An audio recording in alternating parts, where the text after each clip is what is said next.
겠습니다. 네, 안녕하세요. 정보통신정책연구원의 고상원입니다. 제가 오늘 발표할 내용은 약간 학술적인 내용과는 거리가 좀 있고요. 그냥 디지털 관련해서 개발협력과 다자기구에서의 협력이 어떻게 이루어지는지 좀 알려드리는 자리라고 생각하고 나왔습니다. 일단 개발협력부터 좀 말씀을 드리겠습니다. 일단 융선 브로드밴드가 엄청나게 확산되고 있음을 보여주는 표고요. 특히 무선 브로드밴드 같은 경우 보면은 뭐 아프리카도 1.7%에서 34%로 이렇게 가입자가 급증하는 걸 보실 수 있습니다. 결국은 이게 과연 이런 브로드밴드 인프라가 경제 성장에 어떻게 영향을 미치냐가 가장 중요할 텐데요. 이제 성장률 변화를 보여주고 있는데 이게 세츄레이션 포인트가 있습니다. 약간 이렇게 인버티드 U 쉐이프거든요. 그래서 모바일 같은 경우는 국민소득 12,000불 정도에서 이렇게 피크로 갔다가 이제 내려오면은 경제 성장에 그렇게 크게 영향을 안 주고요. 오히려 유선이 이제 좀 소득 수준 올라가면은 경제 성장에 영향을 많이 주는 걸로 그렇게 나옵니다. 그리고 1% 증가가 GDP에 미치는 영향을 보시면 유선, 무선, 디지털화 이렇게 나오는데 일단 무선 브로드밴드가 GDP에 영향을 많이 끼치는 걸로, 이거는 뭐 개도국이 이렇게 저희가 크로스 섹션으로 보다 보니까 개도국이 많아서 좀 그렇다고 보실 수도 있을 겁니다. 그다음에 이제 디지털화의 1%가 생산성에 미치는 영향인데요. 이제 그 유명한 경제학자 크루그만이 그런 얘기했습니다. 생산성이 전부는 아니다. 하지만 장기적으로는 생산성이 거의 전부다. 그러니까 경제학자들은 하여튼 이 생산성을 가장 중요하게 봅니다. 그러니까 디지털하는 이유가 결국은 생산성을 높이기 위해서 하는 거다, 그렇게 생각합니다. 근데 노동 생산성, 총요소 생산성에 상당히 이제 긍정적인 영향을 주는 걸로 이렇게 나타난 연구들이 있고요. 근데 디지털화를 정의를 해야 되는데 그 연구에서는 디지털화를 이렇게 정의를 했습니다. 서비스 인프라 있고요. 서비스 간 연결성, 가계 활동이 얼마나 디지털화되는지, 생산이 얼마나 디지털화되는지, 경쟁, 산업 발전, 생산 요소, 규제 틀, 공공 정책, 이렇게 해서 일종의 컴포지트 인덱스를 갖다가 뽑아내 가지고요. 그 인덱스를 국가별로 이렇게 뽑아내서 적용을 해서 이제 생산성에 미치는 영향을 이렇게 추정을 했더니 노동 생산성에 1% 증가하면 노동 생산성이 0.26%포인트 이상 증가하고 총요소 생산성이 0.2%포인트 이상 증가한다는 겁니다. 이게 사실 뭐 엄청난 숫자죠. 디지털화가 10% 되면은 이제 노동 생산성이 뭐 2%, 3% 이렇게 오른다는 얘기니까 이게 엄청나게 큰 숫자입니다. 결국 이제 디지털 전환의 빌딩 블록이 뭐냐 이제 이렇게 얘기를 하는데, 예를 들어서 중국이 만든 AIIB에서는 이제 디지털 인프라를 분류할 때 하드 인프라, 소프트 인프라 이렇게 해서 분류를 합니다. 그래서 저희가 옛날에 CPND 뭐 그런 얘기 많이 하지 않았습니까? 근데 이제 디바이스 같은 경우도 소프트 인프라로 그렇게 보고 있고, 커넥티비티랑 스토리지 부분이 이제 하드 인프라다, 이런 식으로 봐서 아시겠지만 뭐 중국은 대부분 인프라에 지원을 하거든요. 중국이 이렇게 예를 들어 아프리카에 지원하는 돈 같은 거는 ODA로 잡히질 않습니다. 덱 회원국이 아니기 때문에. 근데 중국의 특징이 뭔가 하면 중국은 대부분 인프라 형태의 차관으로 지원을 한다.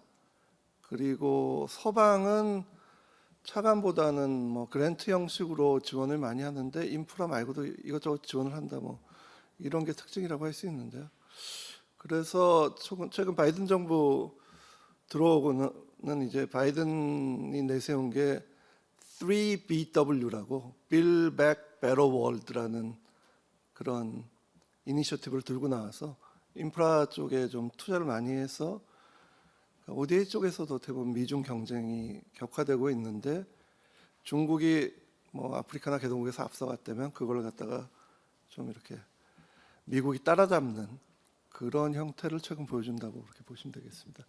이 오른쪽 그림은 뭐 여러 번 인용된 그림인데 이제 OECD에서 보는 디지털 전환의 구성 요소입니다. 커넥티비티, 활용, 그다음에 법 규제, 보안, 정책 연계 뭐 이렇게 되겠습니다. 그래서 해외 지금 디지털 ODA 전략을 이렇게 쭉 썼는데요. 이건 그냥 읽어보시면 되겠습니다. 이제 미국, 영국, 독일, 일본, 프랑스, 스웨덴 뭐 이렇게 좀 쭉 써놨는데 각각 국가마다 특징이 있습니다. 뭐 아무래도 서방의 최선진국들은 인권 같은 걸 갖다가 되게 중요하게 생각을 하고요. 뭐 일본 같은 경우는 ADB에 돈을 많이 냈으니까 ADB의 그 전략과 약간 싱크를 하는 경향이 있고요.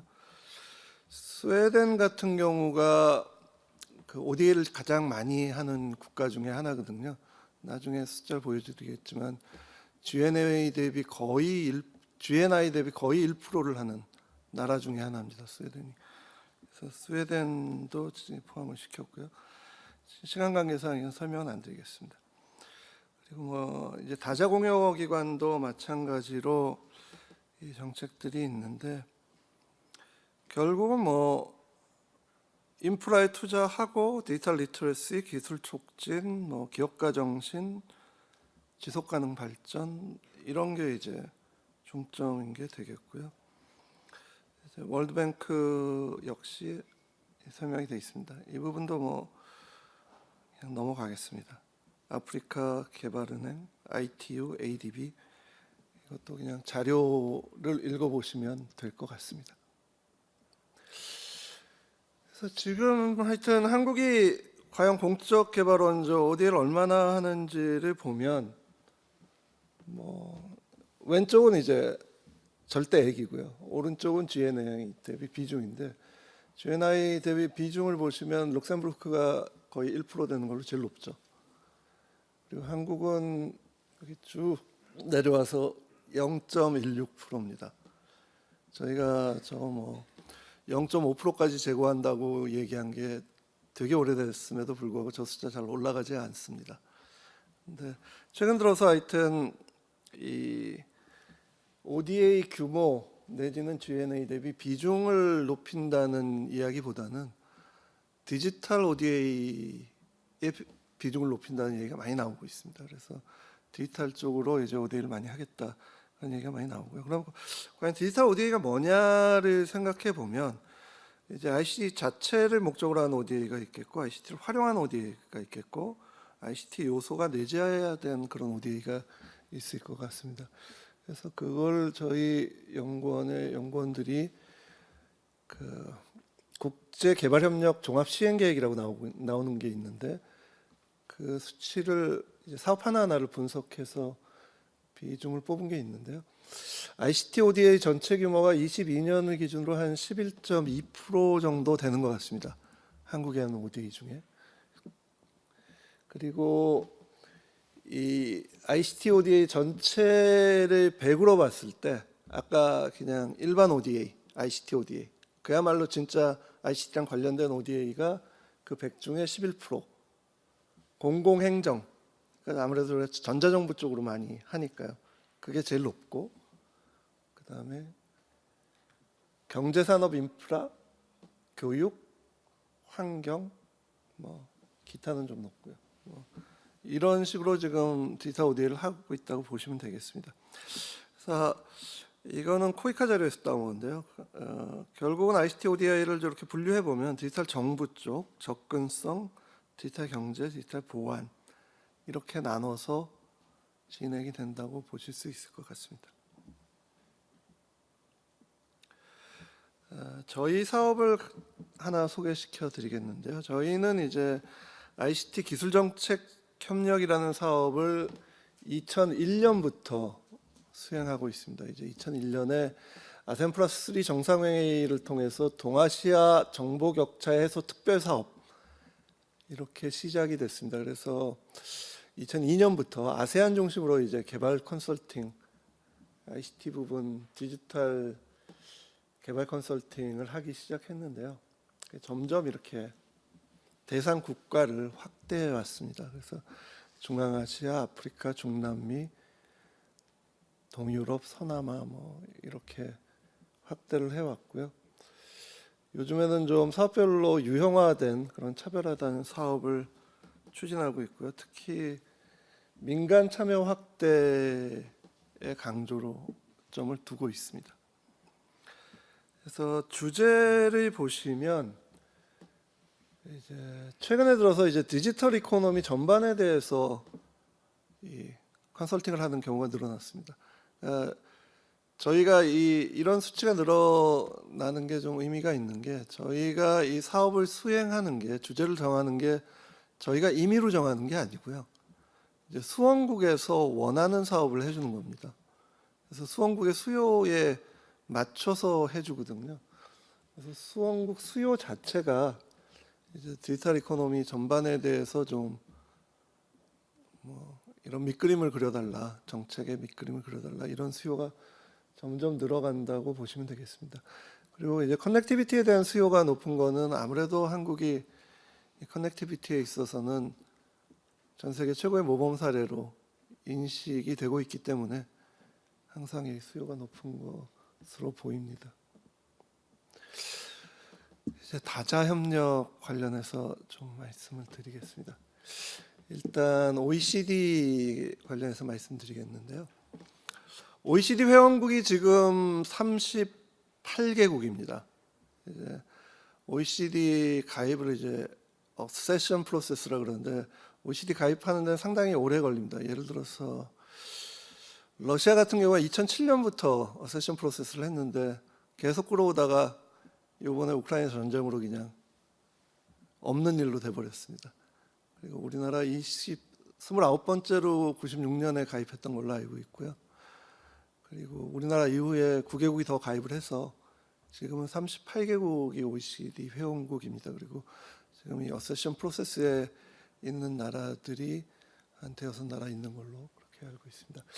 이 OECD는 일단 그 회원국들의 대표들이 위원회를 구성해서 거기서 논의를 하고요. 그리고 사무국이 그걸 지원하는 형태입니다. 그래서 디지털 경제정책위원회 하면은 이제 회원국들이 다 들어가게 되겠고요. 그 밑에 이제 작업반이 있는데 디지털 경제정책위원회는 5개의 작업반이 있습니다. 올해 인공지능 거버넌스 작업반이 생겼고요. 이제 제일 오래된 작업반이 통신 인프라 서비스 정책 작업반이 있고, 그 다음에 매저먼트를 하는 디지털 경제 측정 분석 작업반이 있고요. 데이터 거버넌스 프라이버시 작업반, 디지털 경제 보안 작업반 이렇게 있습니다. 그래서 이제 OECD 이 디지털 경제정책위원회에서 최근 하고 있는 그 가장 대표적인 프로젝트가 Going Digital 프로젝트인데요. GD입니다. GD. GD라 그러면 우리 그 가수 생각하는데 OECD에서는 GD라 그러면 이제 Going Digital 프로젝트 얘기하는 거고요. 그 다음에 최근 좀 중요하게 생각을 하는 게 이건 아직 그 보안 해제가 안 돼서 내용을 저희가 말씀드릴 수는 없는데 민간 부분 보유 개인정보의 정부 접근에 관한 원칙입니다. 그러니까 어떤 경우에 민간 보유 데이터에 대해서 정부가 접근을 할 수 있느냐. 일단 기업의 범위를 정해야겠죠. 근데 이런 기업에 한국 기업도 지금 포함이 돼 있습니다. 빅테크, 네이버나 카카오나 이런 거 포함되어 있고요. 그래서 이 원칙을 지금 정하고 있고요. 그 다음에 올해 장관회의가 스페인에서 열립니다. 그리고 디지털 경제정책위원회에서 플래그십 퍼블리케이션이 2년마다 나오는데 그게 디지털 경제 아웃룩입니다. 계속 나오고 있는 거고요. 그리고 이제 통신 서비스 작업반에서는 이제 요금이 이제 제일 중요합니다. 요금에 이제 한국이 민감할 수밖에 없는데요. 한국의 통신비가 과연 OECD에서 몇 번째로 비싸냐 뭐 이런 게 나오는데 최근에 이제 헤도닉 어프로치를 쓰면서 그래도 좀 뭐 이제 품질을 감안하게 되니까 품질에 비해서는 가격이 그렇게 통신비가 높은 게 아니다. 물론 기냥 봤을 때랑 상대적으로 얘기를 하는 거죠. 이제 그런 결과가 나왔었고요. 그다음에 뭐 미래 네트워크 얘기는 이제 5G, 6G 얘기를 많이 하는 거고요. 그다음에 이제 측정 관련해서는 사물 인터넷 측정, 그다음에 AI 소비자 보호, 디지털 보안, 프라이버시 데이터 보호 관련돼서 측정하는 부분이 주요 이슈입니다. 그다음에 아까 정현철 박사님 데이터 말씀하셨는데 데이터 접근 및 공유 문제가 이게 되게 중요한 문제고요. 특히 이제 크로스보더 데이터 플로우, 이제 국경 간 데이터 이동 문제가 항상 이제 어떻게 보면은 OECD에서 좀 더 자유롭게 하자는 방향으로 이제 주장이 되는 그런 부분입니다. 그 부분에 대해서는 나중에 다시 한번 말씀드리고요. 그다음에 프라이버시 가이드라인이라는 것도 OECD에서 나왔고요. 그다음에 디지털 보안에 관한 권고안 정책 프레임워크 뭐 이런 부분이 있습니다. 그다음에 이제 인공지능 작업반은 올해 생겼는데요. 일단 AI 정책 저장소라는 게 있습니다. 이거는 OECD 회원국뿐만 아니라 전 세계 모든 국가의 AI 정책을 한 곳에 모아놓은 그런 저장소라고 보시면 되겠습니다.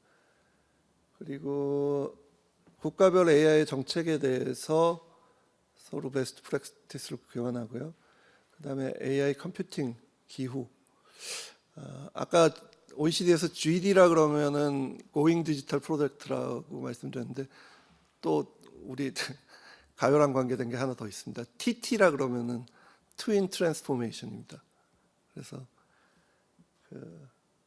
디지털 트랜스포메이션, 그린 트랜스포메이션 이제 합쳐가지고 TT라고 많이 얘기를 합니다. 그래서 이 그린 쪽이 이제 코페이가 얼마 남지 않지 않았습니까? 그래서 그린은 역시 되게 중요한 주제로 계속 이제 갈 거다 그렇게 보이고요.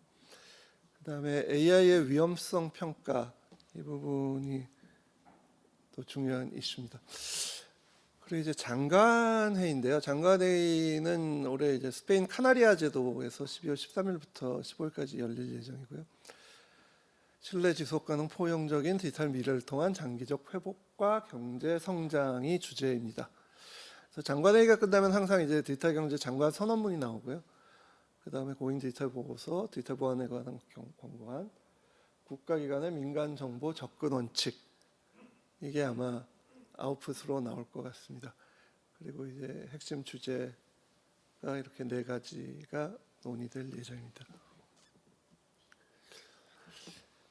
그럼 한번 이 주제별로 말씀을 드리면 OECD에서 일단 인공지능 관련해 가지고는 이제 OECD 권고안이라는 게 2019년에 나왔습니다. 사실 저희도 이거의 근거로 이제 AI 원칙들이 나왔었고요. OECD AI 원칙은 일단 5가지 그 가치가 뭐냐, 그리고 5가지 정부가 대할 정책 방향이 뭐냐 이렇게 구성되어 있고요. 이 원칙이 G20에서 나중에 그대로 채택이 됩니다. 그리고 아까 팔리시 오브저버토리는 이제 데이터 AI 관련된 데이터를 다 모아놓은 곳이고요. OECD.ai 가시면 이제 그걸 찾아볼 수가 있고요. 그 다음에 이제 전문가 작업반이 있고요. 그 다음에 Artificial Intelligence in Society 해가지고 보고서가 2019년에 나온 게 있습니다. 그리고 AI 벤처 캐피탈 투자에 대한 보고서 나온 게 있고, 글로벌 팔리시 앤 AI 협력이 있고, 아까 GPA는 앞서 발표자가 설명을 해주셔서 이제 제가 말씀 안 드리겠습니다. 근데 사실 GPA라는 게 이렇게 미중 갈등하에 미국이 우리 편 모여 한 거라고 보시면 될 것 같습니다. 그래서 지금 그런 식으로 진행되는 게 상당히 많다. 예. 그리고 나중에 ITU 얘기할 때 말씀을 드리려고 했는데 좀 미리 말씀을 드리면은 이제 유엔 산하 전문 기구가 상당히 많습니다. 17개가 있는데 ITU도 이제 그 중에 하나인데 그 월드뱅크 그룹은 이제 세계를 가지고 있기 때문에 장은 사실 15명이 나오거든요. 유엔 산하 전문 기구에서. ITU 같은 경우 이제 중국 분이 장이셨고 근데 이번에 미국 분으로 바뀌었습니다. 그래서 트럼프 행정부에서는 어떻게 보면은 중국이 유엔 산하 국제기구를 전문기구를 좌지우지했다고 보면은 이번에 바이든 정부로 오면서 그게 완전히 바뀌었다 이런 느낌이 상당히 큽니다. 바이든 정부가 오면서 심지어는 트럼프 정부 마지막에 이제 와이포 수장을 뽑는 그런 선거가 있었는데요. 트럼프가 고위급을 임명해서 임무를 딱 하나를 줍니다. 중국이 와이포 수장이 되는 걸 막아라. 그래가지고 그걸 막는 데 성공을 하고 싱가포르 분이 됐었거든요. 그래서 그때가 아마 변곡점이었던 것 같고요. 그 이후로 이제 유엔 산하 전문 기구도 상당히 이제 친서방으로 갔다 이렇게 보시면 될 것 같고요. 물론 아직도 뭐 중국의 입김은 상당히 큰데요. 이제 과거에 중국이 뭐 4명, 5명 이렇게 수장을 내던 거에 비하면 지금은 그 영향력이 많이 떨어졌다 그렇게 보시면 될 것 같습니다. 그다음에 데이터 거버넌스 쪽인데요. 첫 번째는 이제 Enhanced Access to and Sharing of Data라는 원칙이 있습니다. 이거는 아까 뭐 정영찬 박사님 데이터 중립성 말씀을 하셨는데 OECD에서는 아까 뭐 선샤인으로서 데이터도 보지만 오일로서의 데이터도 상당히 중요하게 생각을 합니다. 그래서 데이터의 트랜잭션 자체도 상당히 중요하다.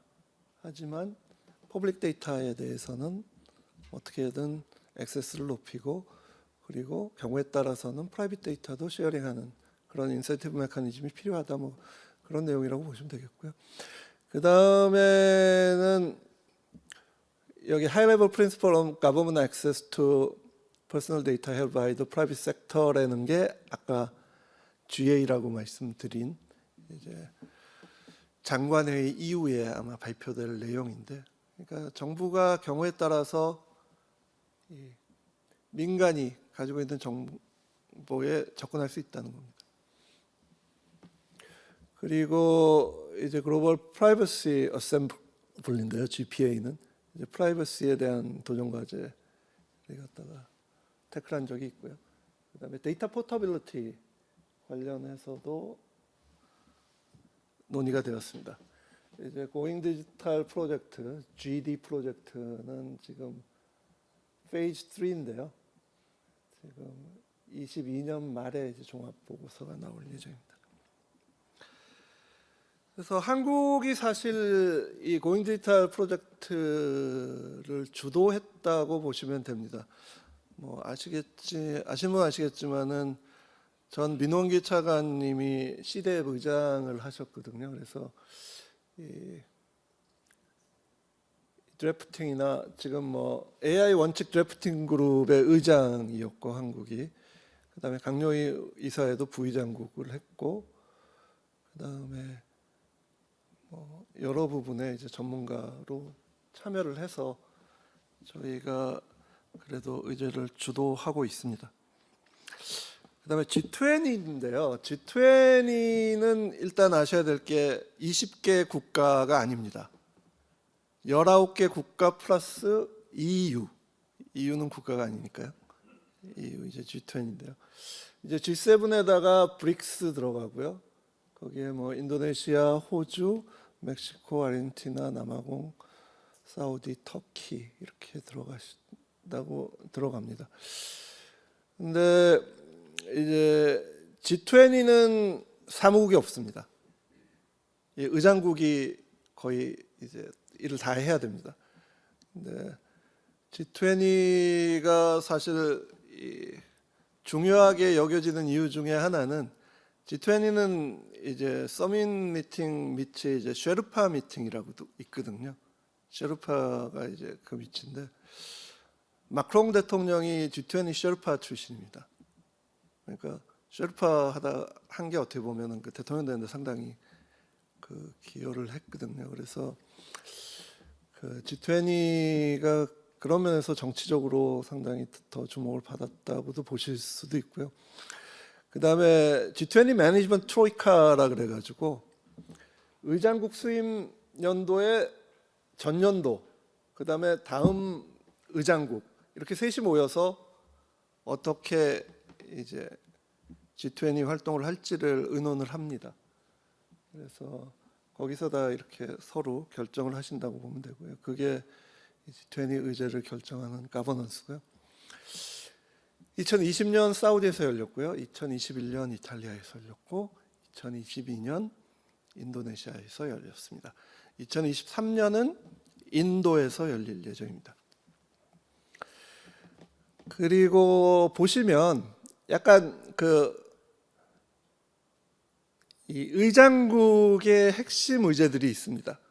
예를 들어 사우디 같은 경우는 보시면 스마트시티가 보이시잖아요. 아시겠지만은 뭐 지금 니옴이라는 스마트시티에 뭐 한국이 많이 이제 투자를 하고 거기서 또 뭐 건설도 따내고 뭐 그런다는 이제 기사가 많이 뜨는데요. 사우디는 이제 스마트시티 쪽이 상당히 핵심이었다고 보실 수 있고요. 이탈리아 같은 경우는 예를 들어 중소기업이 되게 많잖아요. 그러니까 중소기업 포용을 위한 뭐 인공지능 뭐 이런 게 중요했던 거고. 그 다음에 인도네시아는 역시 뭐 디지털 역량 및 문해력 개선, 뭐 코로나 회복, 이 의장국의 의지가 항상 포함된다고 보시면 되겠습니다. 그리고 G20는 사실 OECD가 G20의 업무를 위임받아서 수행을 합니다. 그래서 이 OECD에서 이제 논의된 내용이 G20에서 채택이 되는 그런 형태라고 보시면 되겠고요. 디지털 전환, 연결성, 포용성, 데이터 이동, 측정 이런 게 있는데 이제 OECD만 해도 러시아, 중국이 없으니까 이제 진영 간 갈등이 없는데 이제 G20로 오면은 이제 진영 간 갈등이 심하게 표출됩니다. 미국, 유럽, 러시아, 중국. 예를 들어 브라질 같은 경우는 왔다 갔다 하고요. 그리고 이번에야 뭐 러시아 우크라 전쟁 때문에 뭐 어떻게 보면 러시아, 중국 규탄하는 방향으로 다 논의가 진행됐다고 보시면 되겠습니다. 그래서 진영 간 갈등이 상당히 표출된다 이걸 보시면 되겠고요.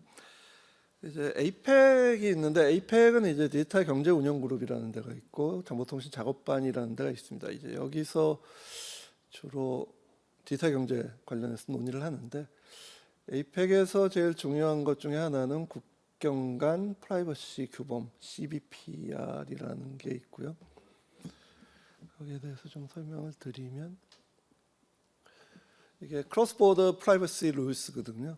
이제 에이펙 영내 안전하고 자유로운 데이터 활용을 장려하기 위해서 회원국이 공동으로 개발한 개인정보 보호 자율 인증 제도입니다. 그래서 뭐 하여튼 이 크로스 보더 데이터 플로우가 상당히 중요하다. 뭐 다 뭐 예상하시겠지만 미국 같이 빅테크 기업 가지고 있는 나라에서는 어떻게 해서든지 자유로운 데이터 이동을 원하고요. 뭐 미국 같은 빅테크가 없는 유럽이나 다른 나라에서는 규제를 하려고 하는 거죠.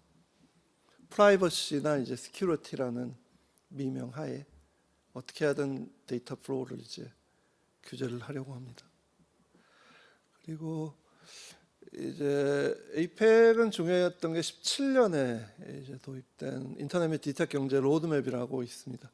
그래서 이제 11가지 핵심 중점 분야를 도출한 바가 있습니다.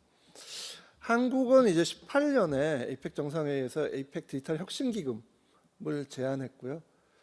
그리고 140만 달러를 공유한 바 있습니다. 에이펙 회원국 말씀을 안 드렸는데, 에이펙 회원국은 21개 멤버 이코노미입니다. 에이펙은 특징이 나라라고 부르시면 안 됩니다. 왜냐하면 에이펙에 대만이랑 홍콩이 들어가 있거든요. 중국이 대만과 홍콩을 나라로 인정하지 않기 때문에 에이펙은 멤버 이코노미입니다. 멤버 컨트리 아닙니다. 그래서 이제 에이펙은 그렇고요. 21 멤버 이코노미입니다. 그리고 ITU는 이게 1865년에 설립됐고요. 지금 14개 전문기구라고 돼 있는데 이제 15개로 고쳐야 될 것 같고요. 그 월뱅크를 3개로 보면 17개 전문기구고요. 말씀드린 것처럼 중국분 홀린짜오라는 분이 수장이었는데 저번 달 선거로 미국의 노린이란 분이, 제가 레스 네임이 지금 생각이 안 나는데 노린이란 분이 됐습니다. 그래서 이게 ITU는 사실 전파통신, 전기통신 표준 이런 쪽이었는데 이제 통신 개발해가지고 디벨로프먼트 쪽도 국이 생겼습니다. 그래서 보시면은 RTD 이렇게 3개 국이 있습니다. 그리고 사무차장, 사무국장 이렇게 있어서 국장 3명이랑 사무차장, 사무국장은 선출직입니다. 그래서 거기에 우리가 사무차장 요번에 입후보했다가 낙선하셨고요. 그 낙선하신 분이 워낙에 T 국장이셨습니다. 근데 T 국장은 이번엔 일본이 됐고, R은 그대로 우루과이였고요. D는 부르키나파소가 됐고요. 사무차장에는 리투아니아 분이 됐고, 그리고 국장은 말씀드린 것처럼 미국 분이 됐습니다. 그 ITU에서 사실 서방 진영과 비서방 진영이 부딪히는 문제는 간단히 얘기하면 딱 하나라고 할 수 있습니다. 이 문제는 ITU에서 다루면 안 된다는 게 이제 서방의 입장이고요. 이걸 ITU에서 다뤄야 된다는 게 비서방의 입장입니다. 근데 이 문제라는 게 뭐냐?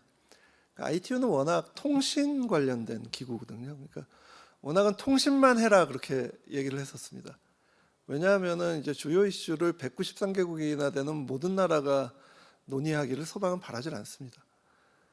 그러다가 과거에 그 약간 비서방 측이 힘을 모아 인터넷도 해야 된다. 그래서 인터넷 ICT가 이렇게 스물스물 들어갔습니다.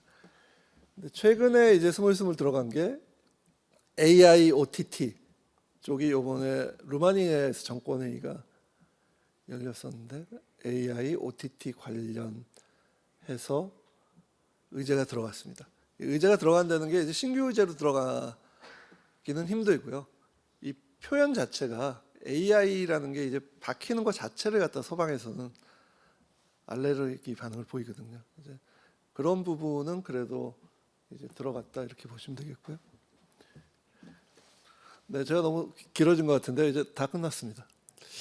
그래서 결국은 이제 결론을 말씀드리면은 결론이 되게 짧은데요. 이제 국제기구 논의에 주도적으로 참여하겠다. 협력국 수요를 반영해서 계속해서 디지털 ODA 잘 추진하겠다는 거고요. 그리고 우리 정책 사례 잘 발굴하고 모범 사례 잘 벤치마킹하겠습니다. 감사합니다. 예, 발표 감사드립니다. 마지막 발표까지 마무리하겠습니다.